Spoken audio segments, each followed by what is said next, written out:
Namhlanje babukele emakhaya uhlelo njengoba sengishilo siyakhulisana siyaxwayisana ila sibika khona inkinga zethu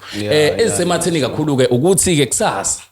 sizobe sinesambulo sethu mfowethu sizobe sinesambulo sethu ezisematheni ke lezo ngane yakithi sizobe siyaoshaya kusasa mfowethu kodwa ke mfowethu yazi lokujabulisa into edala ukuthi ngize ngibe excited kangaka ukuthi mfowethu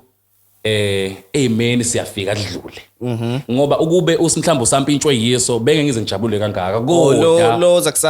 kusasa mfowethu osedlulile phela usedlulile simena kuzo uzositshela nje ukuthi ubhekane nayo ngixolisa mhlawumbe ukuthi ngithi ukuthi umhambela phambili kodwa ke uzobe ezosilandisa mfowethu ukuthi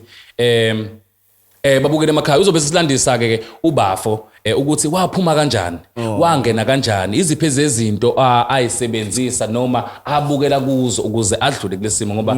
kuningi okwenzakalayo abafowethu bavalelekile asazi ukuthi isimo sani ukhuluma ngaso no sengisholo esimeni mfowethu ukuthi abafowethu odadewethu bangena amen mfowethu seyidakamizwa izimo zeyidakamizwa mfowethu abanye baphelele ematilongweni bathi itilongo mfowethu yijele kanti futhi ngiyakholwa nje nokuthi akubona bonke futhi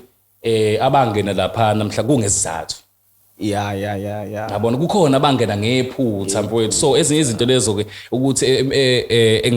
ekumele siyibhekelele ukuthi ngabe kuyenzeka yini ukuthi uyithole esimene esikanje kungenhloso kahle kodwa ubuphushwa isimo esithize mfowethu yabona ake